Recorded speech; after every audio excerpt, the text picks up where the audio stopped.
So I'm also very, very happy and excited to be here. And this is kind of the first time we're doing this together and that I'm doing this, and it feels like I'm connecting to another part of this word warrior and what it means to me, coming from a country which that's in war. So it really brings a different perspective. And to answer what you said, Anton, in my country, a lot of people say we want peace, but to get there, we need war.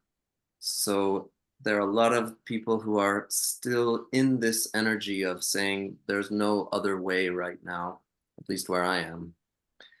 And still, when Ton and I started to plan to put this event, these Zoom meetings together, this name came up: how to become a sacred warrior.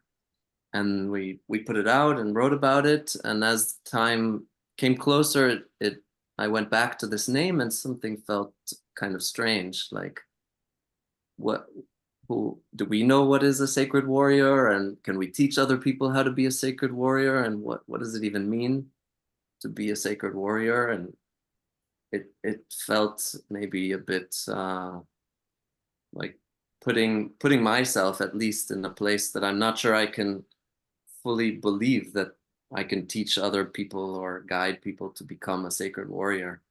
So I started thinking, okay, what does being a warrior even mean to me?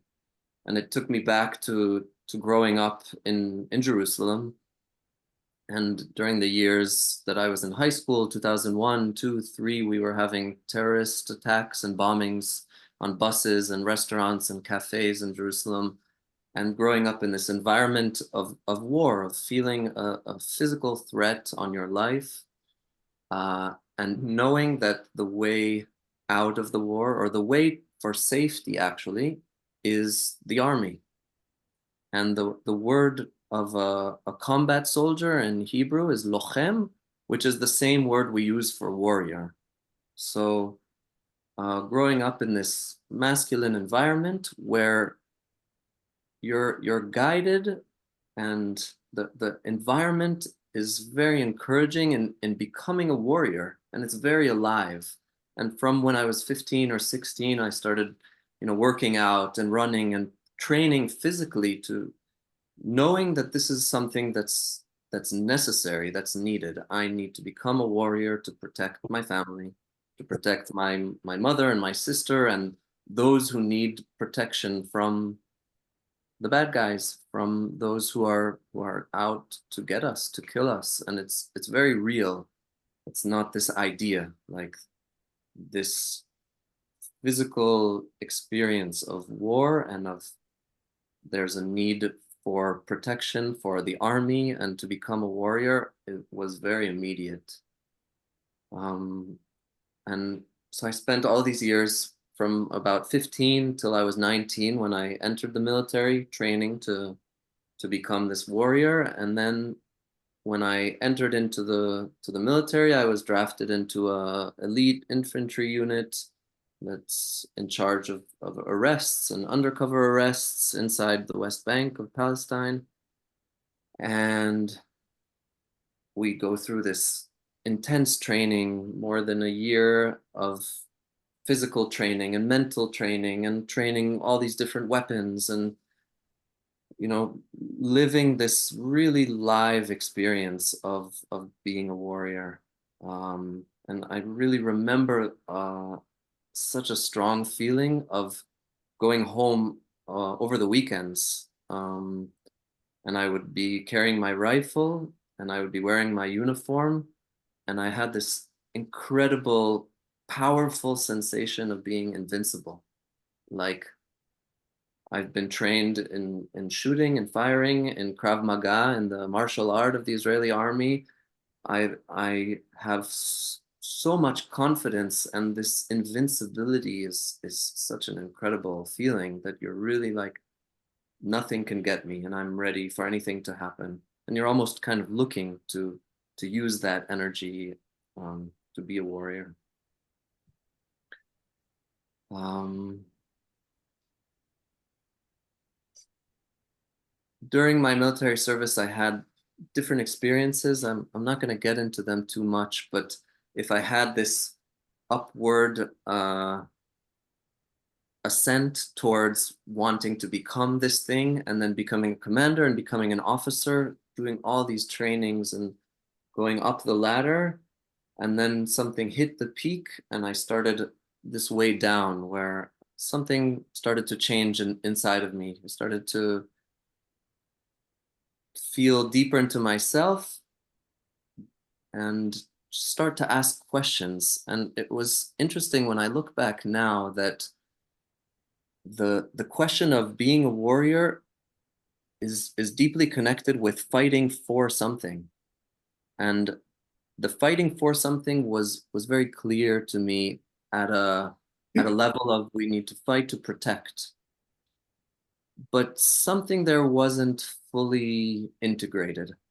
Like, what am I fighting for?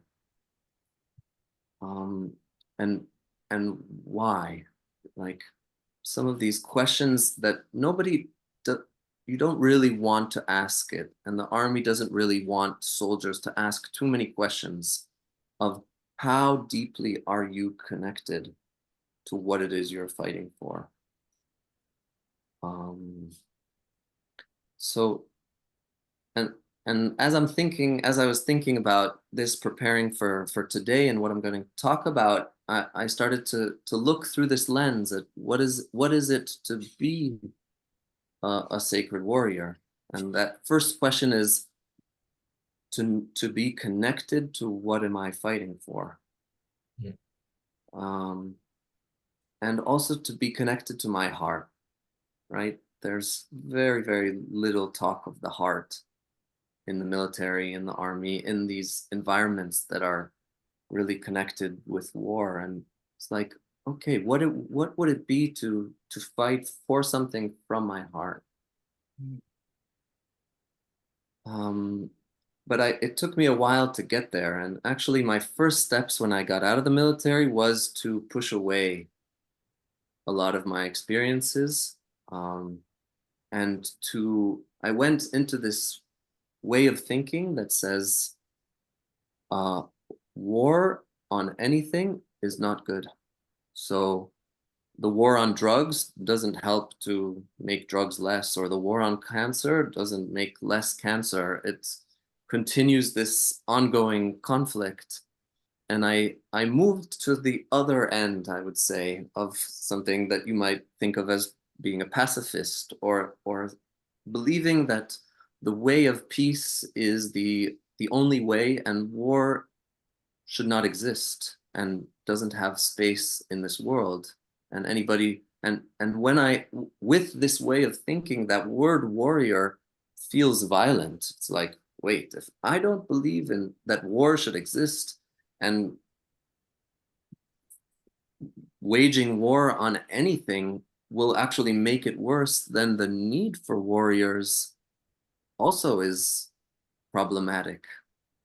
And I kind of went to that other side, saying, I anything that's connected to that warrior that I was, I need to push that away, push it down, because that energy that's connected to being a warrior, that's really violent, and it creates wars, and it that's the problem, this being a warrior energy.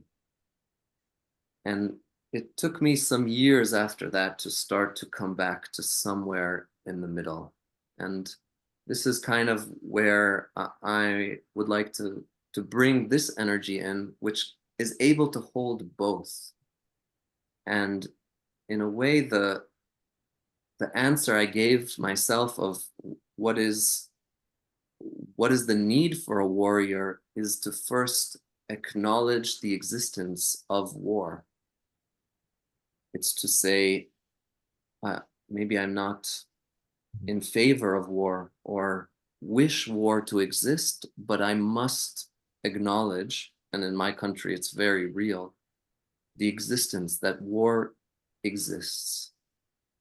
And and this includes also war on many different layers. So when I recognize the existence of war, it means I recognize that there are wars between me and my wife or my partner, or between me and my boss.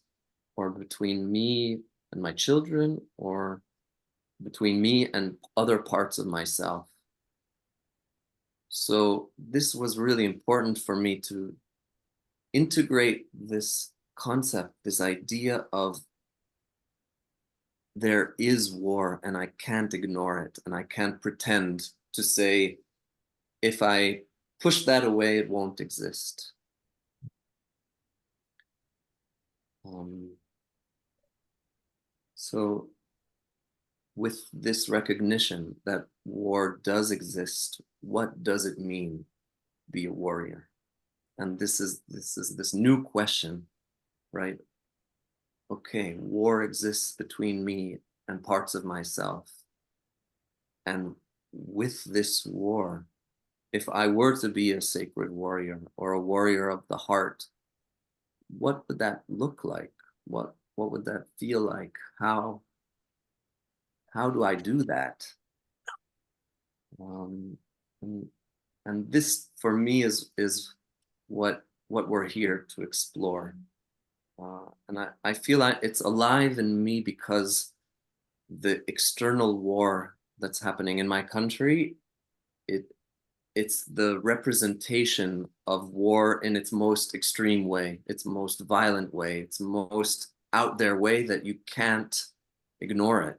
It's like in your face.